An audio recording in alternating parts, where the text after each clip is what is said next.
Zeb Wells' Spider-Man run. When Zeb Wells took over The Amazing Spider-Man, the run began with one of the most infamous openings in modern Spider-Man history. The previous era had finally reunited Peter and Mary Jane, even ending with a proposal. Then Wells' run opens with a mysterious time jump. Peter is hated by the superhero community, shunned by friends, and completely broken. And MJ is suddenly with a new man, named Paul, and has 2 children. Every time Peter tries to talk to her, she coldly says, "It's your fault," and shuts him out. The book refuses to explain what actually happened for over a year, turning Peter and MJ's breakup into a dragged-out mystery, and fans immediately turned down the run for that alone. For nearly a year, readers were forced to watch Peter get humiliated non-stop while the mystery stalled. He gets beaten by villains he used to defeat easily, struggles to pay rent, and even ends up working for a reformed Norman Osborn, a choice fans absolutely hated. Seeing Peter dependent on his greatest enemy felt wrong to many readers, especially when it kept happening issue after issue, with no real wins or emotional payoff. Instead of being the resilient underdog, Peter felt constantly pathetic and powerless, which killed a lot of goodwill fast. Eventually, Marvel revealed the truth in a storyline called Dead Language. The villain behind everything was Reborn, a forgotten enemy who appears and sends Peter and MJ into a devastated alternate dimension ruled by a god called Wave. After a few days there, Paul helps MJ send Peter back to Earth to save him from being killed, but time moves faster in that dimension. Peter returns to Earth only for Wave's destruction to cause a massive explosion in York, Pennsylvania, which is why everyone now hates him. Meanwhile, MJ is stuck behind with Paul for 4 years of alternate time, during which they raise 2 children together and slowly form a family. When Peter finally makes it back, it's already over. MJ refuses to leave Paul or the kids. Then comes another twist. Paul is revealed to be Reborn's son, who helped commit genocide in that alternate world. Even worse, MJ coldly implies that Paul's guilt is no different than Peter's, which emotionally crushes him and sends him back into exile for 6 months. Fans were furious at how MJ was written here. She was cold, distant, and seemingly indifferent to Peter's trauma after everything he went through to save her. Then things somehow get even worse. Reborn returns and reveals that MJ's kids were never real at all. They were magical constructs created purely to bind her as a sacrifice. The kids are erased from existence instantly. During the final battle, Kamala Khan aka Miss Marvel shows up, shapeshifts into MJ to trick Reborn, and gets stabbed and killed instead. Kamala's death had nothing to do with her own story. She was purely used as a shock prop in Spider-Man's book. 2 months later, Marvel resurrects her in the X-Men line and retcons her into being a mutant to match the MCU, making the entire death feels hollow and exploitative. To top it all off, MJ decides to become Jackpot, using a device built with Paul that gives her random powers, saying she's doing this to honor the kids that were never even real. Paul, the son of a mass murderer, just stays around with no real consequences. Peter is once again alone, broken, and blamed for everything. Add to this the art from John Romita Jr., which many fans felt was some of the weakest work of his career, and the result was a perfect storm of backlash.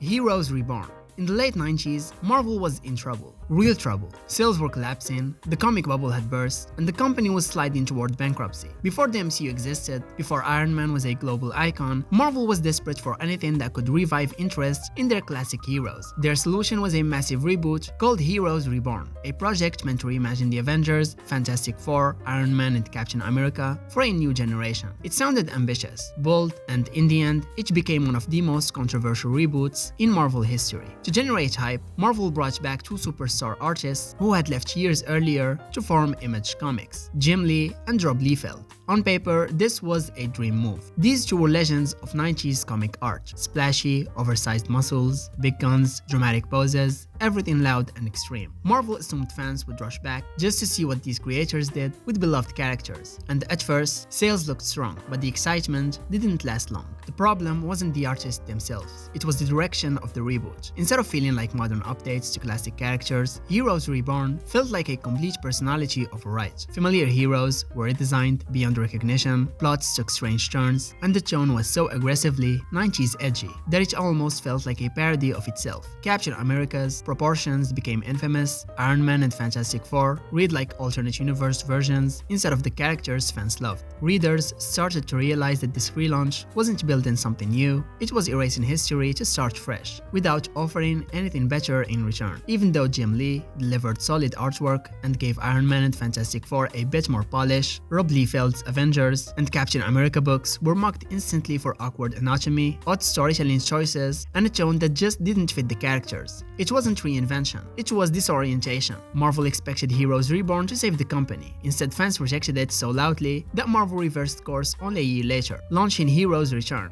where the characters were restored to their classic selves. Since then, Marvel has been far more cautious about line-wide reboots. Today, Heroes Reborn sits in a strange place, not hated because it was offensive, but because it felt like a corporate panic button disguised as creativity. It's remembered as the moment Marvel tried too hard to modernize, too fast, with too little planning. It didn't ruin characters permanently, but it became a warning sign about reboots that forget what people loved in the first place.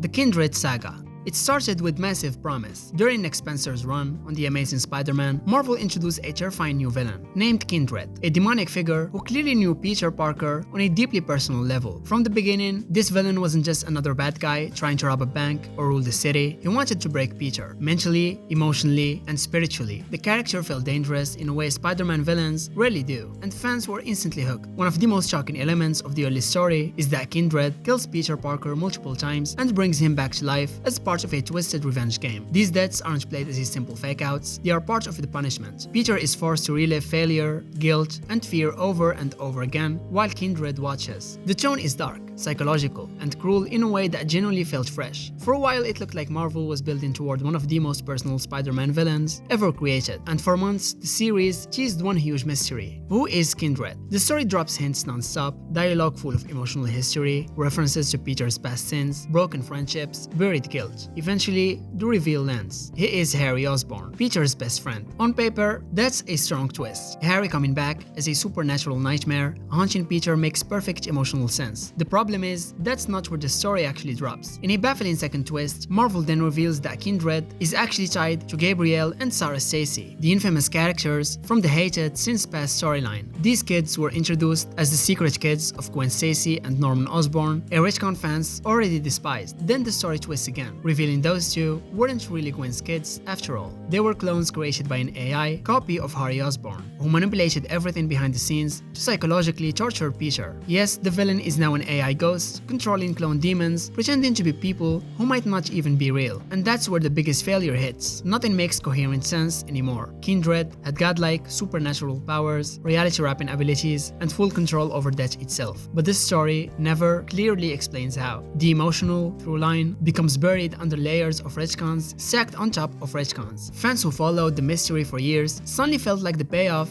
had been rewritten at the last minute. What started as a tight psychological horror story ended as a tangled web of half explanations and continuity gymnastics. By the time the saga finally ends, the reaction from readers is almost universal. The build-up was great, and the payoff was a disaster. It resurrected one of Spider-Man's most hated retcons since past, didn't fully commit to reversing it, introduced sci-fi logic that broke its own supernatural rules and left major emotional beats unresolved, and instead of becoming one of Spider-Man's greatest modern arcs, it became one of his most confusing. Marvel had a great villain, a strong emotional hook, and years of reader investment, and somehow still fumbled the landing.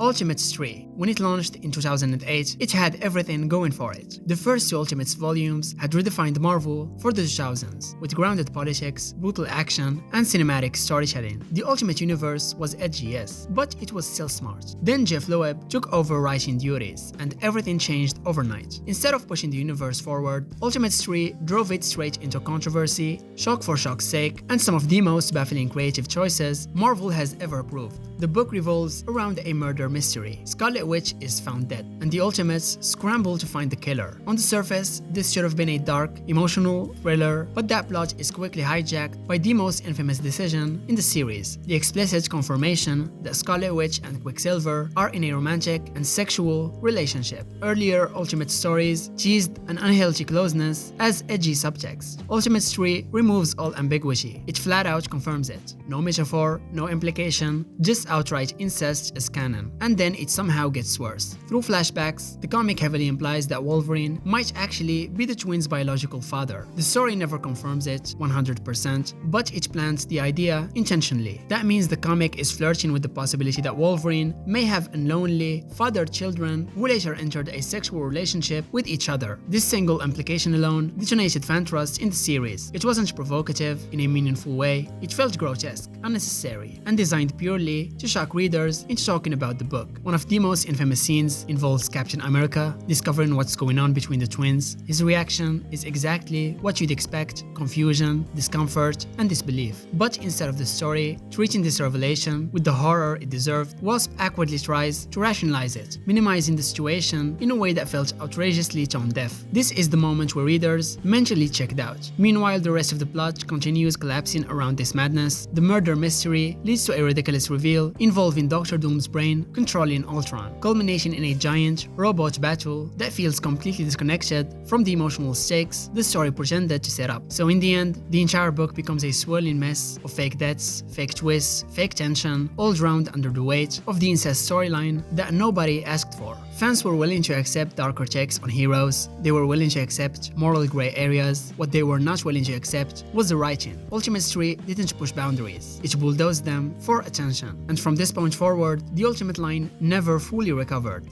The One More Day storyline. This right here is one of the most infamous Spider-Man stories ever told. It takes place after Civil War, when Peter Parker has publicly unmasked himself to the world. As a result, Aunt May gets shot by a sniper trying to take him out. She's on the brink of death, and Peter, desperate and guilt-ridden, goes to every hero and genius he can find for help. Nobody has a solution, so naturally, he turns to the literal devil of the Marvel Universe, Mephisto. So Mephisto offers Peter a bargain. He won't ask for Peter's soul or anything physical. He wants Peter and MJ's marriage. If they agree to erase their entire relationship from existence, he'll save Aunt May's life as if nothing happened. Peter and MJ are devastated, obviously, but ultimately agree. Mephisto rewrites history. Peter wakes up in a new reality where Aunt May is fine, but he and MJ were never married. It's like the last 20 years of their relationship were wiped clean. Readers had grown with Peter and MJ through decades of stories, and their marriage was one of the most mature and relatable relationships in superhero comics. Marvel editorial, especially Joe Quesada, believed a married Peter Parker was unrelatable, and that Spidey worked best as a struggling single guy. So they used a literal demon to undo years of development, not through death or divorce, but by rewriting reality. And the worst part, it wasn't just the marriage that got erased. One More Day created a ripple effect of confusion across Spider-Man continuity. Some stories now sort of happened, others were altered, and it was never entirely clear what was still canon. It also made Peter seem weak. Instead of facing grief or moving on like a grown adult, he traded away his love for a second chance, effectively saying Aunt May's life was more important than his own happiness and future. So to this day, One More Day is a sore spot for Spider-Man fans. Even when the marriage was briefly re-explored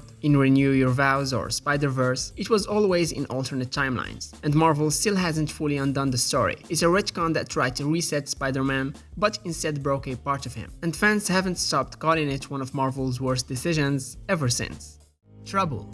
It is one of those Marvel comics people still bring up with disbelief, not because it was bold or brilliant, but because nobody can figure out why Marvel ever made it. It came out in 2003, and it was designed to revive the old teen romance genre from the 1950s. The problem, instead of a fun nostalgic love story, readers got one of the most uncomfortable retcons to ever hit Spider-Man's world. It was marketed as something fresh and stylish, which makes its content even more surprising. The series follows 4 teenagers, May, Mary, Ben, and Richard, names that instantly set off alarms for Spider-Man fans. It doesn't take long to realize these are meant to be young versions of Aunt May, Uncle Ben, and Peter Parker's parents. Marvel insisted it was just a cute throwback, but the story very much treated them as the real characters, which immediately put pressure on every plot decision. And then the comic throws its curveball. May has an affair with Richard, gets pregnant, and Mary pretends the baby is hers. The implication, loud and clear, is that Aunt May might secretly be Peter's mother. Readers hated it because it felt pointlessly disrespectful to the characters who were never meant to be part of a teen soap opera. Aunt May isn't known for scandal, she's known for kindness, wisdom, and emotional support. Turning her into a messy romance drama lead felt like rewriting a beloved grandmother into a reality show character. The attempt to redefine Spider-Man's family tree landed with a thud instead of shock,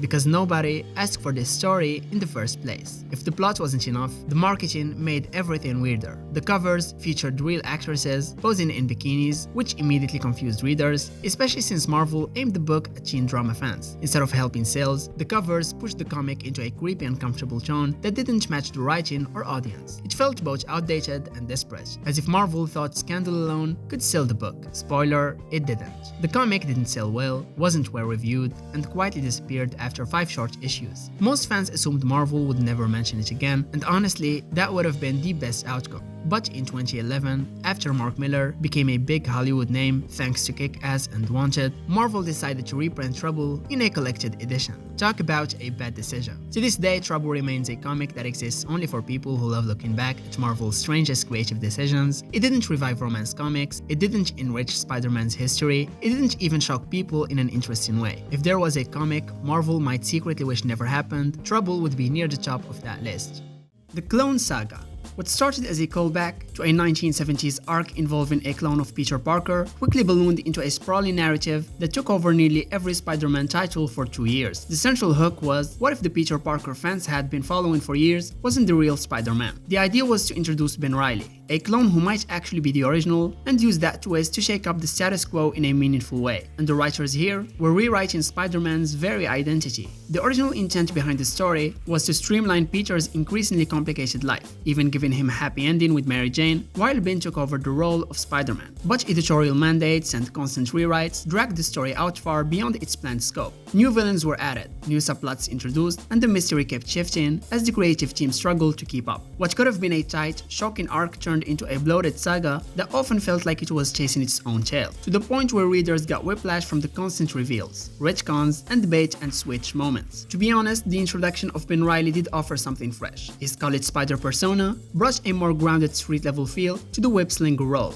and his personality resonated with a lot of readers. There was real potential in letting Peter retire and allowing Ben to take over, but the longer the saga went on, the more confused things became. Villains like Kane and Judas Traveler were introduced with dramatic flair, but lacked the clarity and consistency needed to make them stick. And as more clones appeared, including Gwen Stacy's, the emotional impact of the story got lost under the weight of its own complexity. Fans grew frustrated by the length, and by how it seemed to disrespect everything they had invested in Peter. Being told that the Peter Parker they'd followed for decades might be a clone felt like a betrayal, even though Marvel eventually reversed course and revealed Peter was the original after all. Despite the backlash, the Clone Saga has undergone something of a partial re-evaluation in recent years. Ben Reilly became a fan favorite and has since made several returns, often met with enthusiasm, but Saga's original run still remembered as a cautionary tale in how not to handle major status quo shifts. The idea wasn't the problem, it was the execution, the endless rewrites, and the editorial chaos behind the scenes that turned a compelling concept into a prolonged narrative mess. And what could have been a bold new chapter became one of the most infamous roller coasters in Spider-Man history.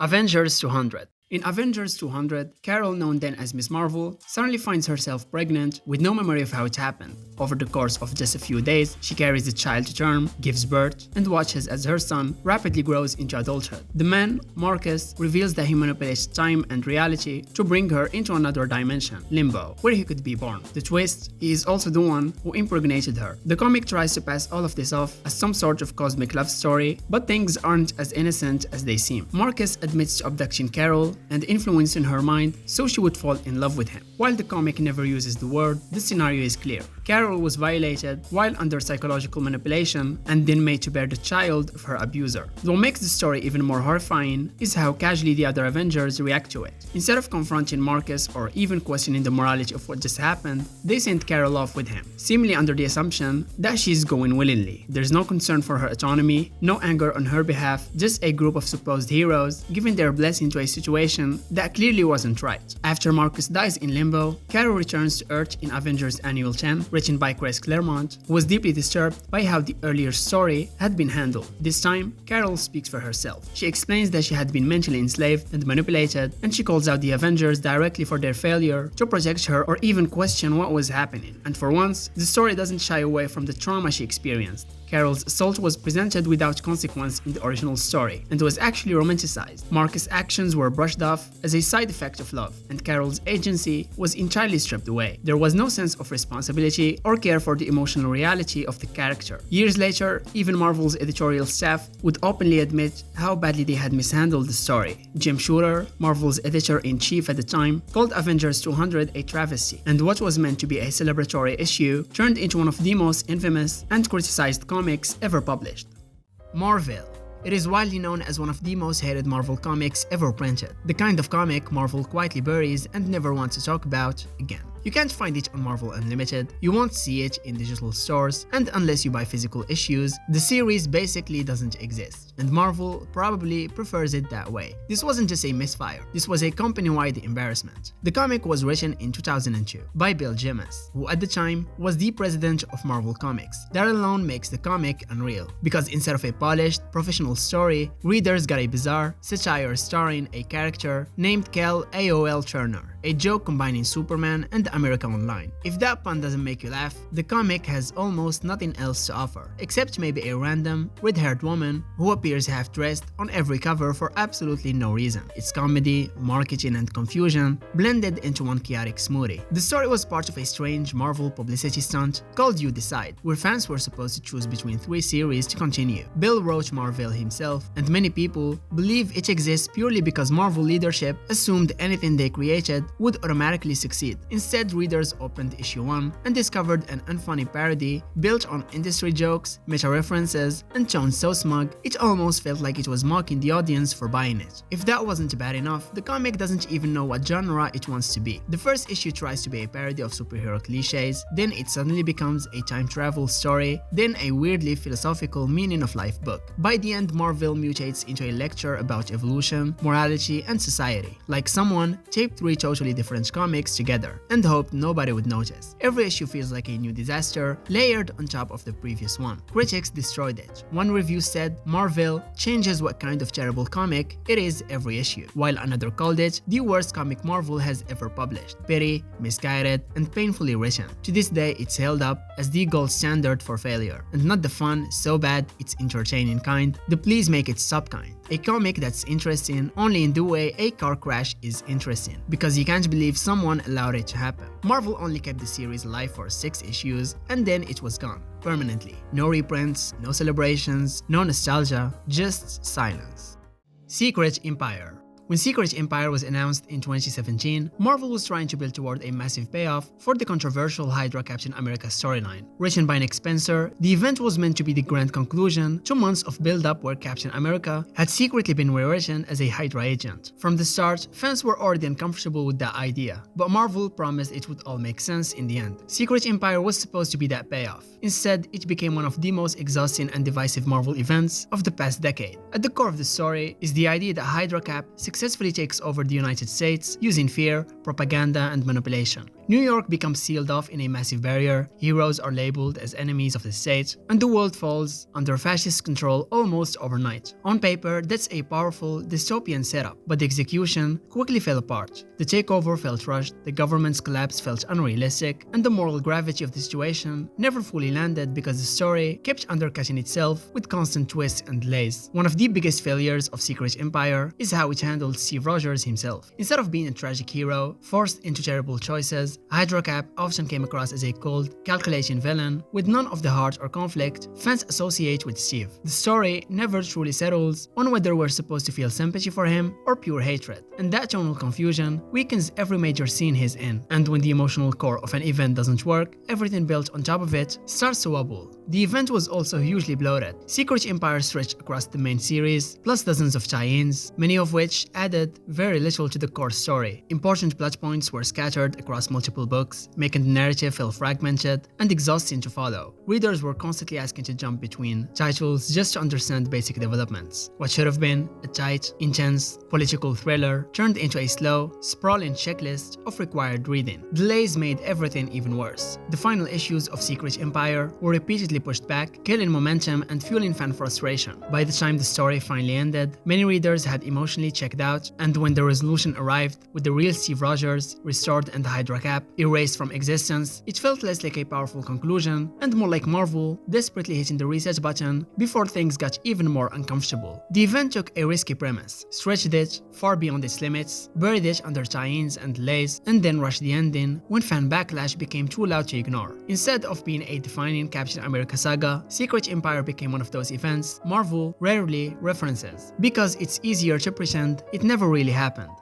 Children of Atom. When Marvel launched this comic book, the timing already felt strange. This was during the Krakoa era, when mutants were finally thriving again, and dozens of classic X-Men characters were active, powerful, and full of potential. Fans were already asking Marvel to give spotlight to forgotten mutants who had been sitting in the background for years. And instead of doing that, Marvel introduced a brand new team of teenage heroes that no one asked for. Right out of the gate, many readers were already skeptical. The biggest hook of the series was the reveal that these kids weren't actually mutants at all. They were normal humans using experimental technology to imitate the powers of famous X-Men like Cyclops, Wolverine, Magneto, and more. On paper, that might sound like an interesting idea, but in execution, it immediately felt hollow. Fans weren't excited to read about people pretending to be mutants when real mutants with far better stories were already waiting for attention. The characters themselves didn't help the situation. Instead of feeling unique or fresh, most of them came across as shallow copies of heroes we already know and love. Their powers were borrowed, their designs felt generic, and their personalities didn't stand out enough to justify replacing actual X-Men with decades of history behind them. Many readers described the book as feeling less like an official Marvel story and more like someone's fanfiction pitch that accidentally made it to print. One character in particular, Buddy, became a major source of frustration. Her behavior toward the mutant community made a lot of readers uneasy, yet the story still expected the audience to sympathize with her. Instead of exploring the psychological implications in a serious way, the comic brushed over them, which made the situation feel awkward rather than meaningful, and the disconnect between what the book showed and how it wanted us to feel was impossible to ignore. Another big reason fans rejected Children of Autumn is that it felt completely pointless in the long run. The team didn't change the mutant status quo, it didn't introduce a groundbreaking villain, it didn't lead to major consequences, and just like many critics predicted from the start, the characters quietly fell into obscurity not long after the series ended. For a book that took up space during such an important era for the X-Men, its impact was shockingly small. It was a missed opportunity, at best, and a tonal misfire at worst. Instead of celebrating mutants during one of their strongest eras, it distracted from them with characters that felt artificial and unnecessary. It's not hated because it was shocking or offensive, it's hated because it felt soulless, disposable, and completely disconnected from what fans actually wanted from X-Men comics at the time. Avengers: The Crossing. It is one of those storylines Marvel hopes everyone quietly forgets, and honestly, you can see why. Released in 1995, it arrived during a shaky era for the Avengers, when sales were slipping and Marvel was throwing anything at the wall to see what stuck. Instead of a cool reset or a bold new direction, fans were hit with a plot that felt like a desperate rewrite rather than a meaningful evolution. The most infamous part, the story suggests Tony Stark had secretly been working for Kang the Conqueror for years. Yup, Iron Man, core Avenger, secret villain. Nobody asked for that. This twist alone made readers furious, not because of the drama, but because it rewrote decades of character history. Overnight, Tony Stark wasn't a hero with flaws. He was suddenly a sleeper agent, responsible for multiple deaths and betrayals. It felt cheap, unearned, and completely out of character. If the goal was shock value, they achieved it. If the goal was to make fans love Iron Man more, well, they got the opposite result, because readers now viewed Tony as a traitor with no build-up or justification. And Marvel didn't stop there. They doubled down. After Tony Stark goes off the deep end, the Avengers decide the only way to stop him is to travel into the past and grab a teenage version of Tony to replace him. So now we have two Iron Man, one evil adult, and one awkward 19-year-old trying to fight his future self. It sounds wild enough to be fun, but instead came off messy, rushed, and emotionally flat. Instead of fixing Tony, the storyline replaced him with Teen Tony, who no one connected to or wanted. Teen Tony becomes the new Iron Man, which was supposed to be a fresh start, but fans didn't buy it. They didn't want a reboot. They wanted the character they'd been following for decades, just written better, not replaced like a faulty machine part. The whole thing felt like a brand reset, disguised as a dramatic plot twist, and it ended up alienating both old fans and new readers. Marvel hoped younger Tony would bring in a younger audience, but he barely lasted enough for anyone to care. The rest of the event didn't help either. New characters like Deathcry appeared and vanished without impact, Wasp mutated into a literal insect, and the tone felt like 90s chaos for the sake of chaos. Instead of building epic stakes, every issue pushed the story deeper into confusion. Fans weren't angry because it was bold, they were angry because it felt sloppy, forced, and disconnected from everything that made the Avengers special in the first place. Eventually, Marvel hit the reset button, adult Tony returned, Teen Tony faded into oblivion, and the crossing was slowly swept under the rug. To this day, it's rarely referenced, almost never reprinted, and widely considered one of the worst Avengers events ever written. Civil War II. When Marvel announced Civil War II, fans expected something massive. The original Civil War is one of Marvel's most iconic events, so a sequel sounded like a chance to revisit big ideas, emotions, and ethical conflict. Instead, what we got felt less like a thoughtful continuation and more like a rushed attempt to cash in on the 2016 Captain America Civil War movie hype. The book promised intensity, drama, and huge consequences, but the final result left many readers wondering why this story even existed. The core plot revolves around Ulysses, a new Inhuman with the ability to see possible futures. Captain Marvel believes his visions could prevent disasters before they happen, while Iron Man argues that punishing people for things they might do is unethical and dangerous. On paper, that's a solid moral debate, but in execution, the story felt slow, stretched, and strangely hollow, like Marvel was trying to recreate tension from the first Civil War without the same emotional weight. A big reason this event is so hated is how it handled Carol Danvers. She was supposed to be the hero Marvel was pushing forward, powerful, confident, a future leader. Instead, the story framed her as overly aggressive and inflexible, making decisions that were hard to root for. Iron Man felt like the relatable side this time, which is ironic considering how he was the antagonist in the original Civil War. Many reviewers felt the event damaged Carol's character more than it developed her. The event also tried to shock readers with major deaths, especially War Machine and Bruce Banner, but even those didn't land. Both characters came back in later comics, which made their deaths feel temporary and emotionally empty. When a story asks you to feel the weight of loss, but then erases the consequences a few issues later, it's hard to stay invested. The drama in this case feels manufactured instead of meaningful. Pacing was another issue. The comic dragged its story across too many tie-ins, conversations, visions, and repetitive arguments about morality instead of escalating naturally. The conflict felt forced, like the narrative was being stretched to fill pages rather than build tension. By the time the final issue landed, most readers were exhausted, not thrilled. Articles titled "Civil War II is finally over" and "We all lost" pretty much say it all. Today, Civil War II is remembered as one of Marvel's most disappointing event books, not because it was offensive or outrageous, but because it was unnecessary, slow, and weaker than what it was trying to follow. It didn't deepen characters, it didn't reshape the universe, and it didn't justify its own existence. It's a rare case where a big crossover with all the right pieces just never came together.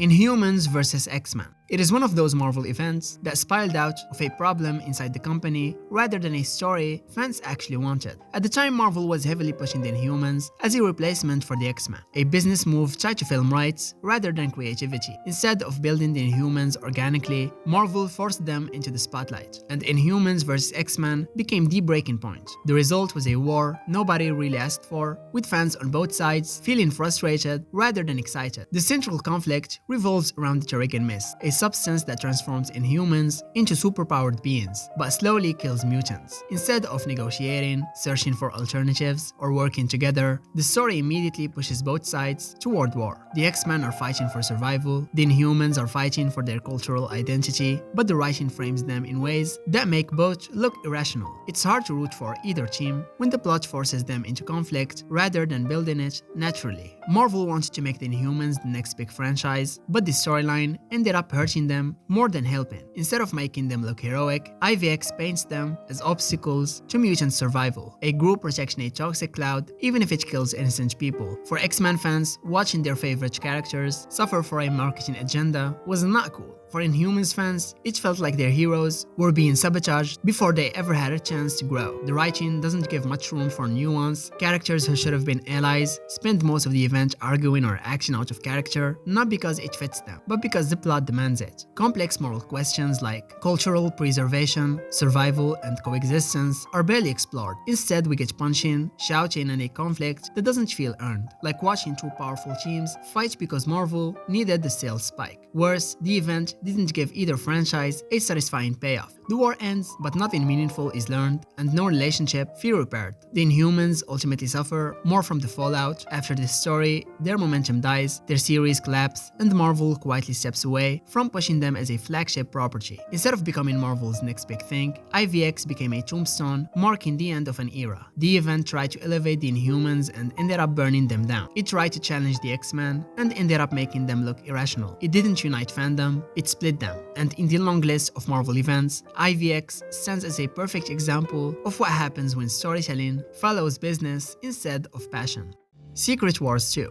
The original Secret Wars wasn't high literature, but it was fun. Heroes and villains teleported to a battle planet to punch each other for a toy line. It delivered exactly what it promised. It was simple, chaotic, and surprisingly influential. So naturally, Marvel wanted to strike gold twice. Enter Secret Wars 2, a sequel that aimed bigger, but somehow managed to feel smaller, stranger, and significantly less loved. Instead of epic battles and cosmic spectacle, we got something nobody expected. The Beyonder comes to Earth and tries to understand the humans. In theory, that could have been an interesting story. A cosmic god wandering Earth to understand emotion, morality, and humanity. There's potential there, but in execution, it felt less philosophical and more like watching an alien toddler learn how to use society. The Beyonder gives himself a physical body, tries to eat food, tries to date people, tries to understand crime and love and plumbing. Yes, Spider-Man literally teaches him how to use a toilet. That's not a joke, that's actually in the comic. Most fans wanted another massive crossover with big stakes and explosive drama. Instead, they got a cosmic being trying to flirt, hang out, and figure out life like a confused exchange student with unlimited power. The tone was all over the place, sometimes comedic, sometimes poetic, sometimes weirdly romantic, and then suddenly world-ending. It never picked a direction, so it never found a rhythm. Readers didn't know whether to take it seriously or laugh at it, and Marvel didn't seem to know either. Even though there were a few good tie-in issues across the other books, the main storyline struggled to hold attention. Each issue felt like a series of skits rather than a narrative. The Beyonder learns something, misunderstands it, causes chaos, repeats. Without a strong villain or clear goal, the stakes dissolved into cosmic sitcom energy. The Beyonder wasn't terrifying, he wasn't compelling, he was just there, drifting from comic to comic like a confused tourist. And the fallout was massive. Instead of elevating the Beyonder's legacy, Secret Wars 2 ended up poisoning interest in the character for years. Marvel tried to keep him relevant, but readers were burnt out. When a sequel makes fans like the original less, you know something went wrong. It didn't have the explosive charm of the first event. Instead, it felt like a misfire trying to capitalize on success without understanding what made the success work. It wasn't offensive or aggressively terrible, just misguided, confused, and far less iconic than what came before. If Secret Wars was Marvel's chaotic blockbuster, Secret Wars 2 was the awkward, wandering follow-up that left everyone asking, why did we need this? No wonder there was never a Secret Wars 3.